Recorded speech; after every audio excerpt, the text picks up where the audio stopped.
بسم الله الرحمن الرحيم. أعزائي المشاهدين والمشاهدات في سلسلة مقالتنا الإعلامية وعلى قناتنا Egyptian Bonjik Siki for the Humans. نتكلم المرحلة السادسة عن الإنسان والحرية.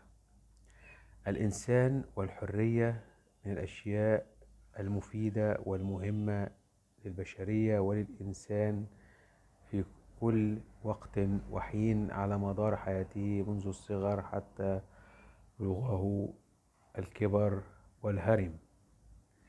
والهرم هو الشيخوخة. والحرية في حياتنا المعاصرة قد تجد متطلبات مفيدة وقد تجد متطلبات غير مفيدة. فالحرية في النفس البشرية يجب أن تكون تتابعية منذ الصغر ومرورا بالتعليم الأساسي ثم مرحلة الجامعة ومرحلة النضوج ومرحلة الشباب قبلها وبعدها. وطالما الإنسان تهفو نفسه إلى الحرية وتهفو نفسه إلى الكلام والمناقشات والحوارات المفيدة وربما غير المفيدة التي يجب أن تكون مفيدة، فينبغي أن يكون هناك حوارا موضوعيا ومناقشات مستفيضة ومفيدة لكافة الأطراف صغارا وكبارا. فالحرية بالنسبة للطفل أن يلعب ويلهو ويأكل ويشرب ويذهب وينام على حساب الآخرين، وربما لا يدرك ذلك ولكنه تباعا يدرك أنه يكبر يوما بعد يوما. والطفل عندما يكبر يصبح شابا يجد أن الحرية تتغير تباعا لوقته التي يحياها. لذلك تصوغ الحرية منذ الحياة المنزلية والأسرية وفقا لرؤى الوالدين والتوجيهات مطلوبة للولد والبنت. فالحرية ليس معناها عدم المسؤولية، فالمسؤولية هي الحرية أن تعلم حدودك وواجباتك وآمالك وطموحاتك تباعا وفق تقدمك للعمر.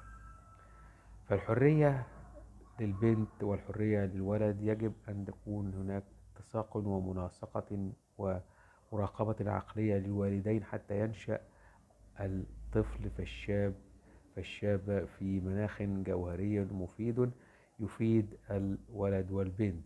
وهذا ما لا نجده في البيئة المصرية والبيئة العربية إزاء الانصياع نحو الغرب في مشتملاته ومباهجه وملذاته، وهذا في حد ذاته خطأ جوهري يحدث تباعدا وتضاربا بين الشباب والشابات في كل الثقافات وفي كل المعاملات.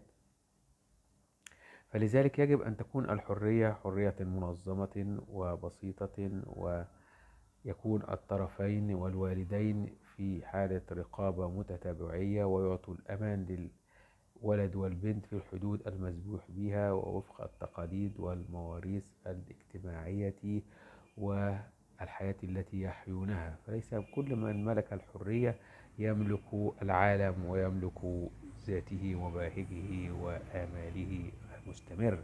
فليست الحياة هي حريتي وقول كلام مناسب أو غير مناسب وفقا للرؤية التي يعيشها الإنسان. فقد نجد بعض الكلمات الغير مناسبة في حياتنا المعاصرة ونسمعها ونستغرب، ولا نجد من يرضعها أو يهدئها أو يتعامل معها، وفي هذا يعتبر أشياء غير مفيدة للإنسان والحرية. فالإنسان إذا توفر له الحرية السليمة ينشأ يحافظ عليها وينميها ويثقفها ويحدثها تبعا حادثه أي إحداثيات حياته ومستقبله. عندئذ سنصل إلى الحرية المفيدة للشاب والشابة وللأسرة المصرية والأسرة العربية في الوطن العربي، ولذلك سنصل إلى الإنسان والحرية المفيدة للذات والنفس وللمجتمع ولكل الناس.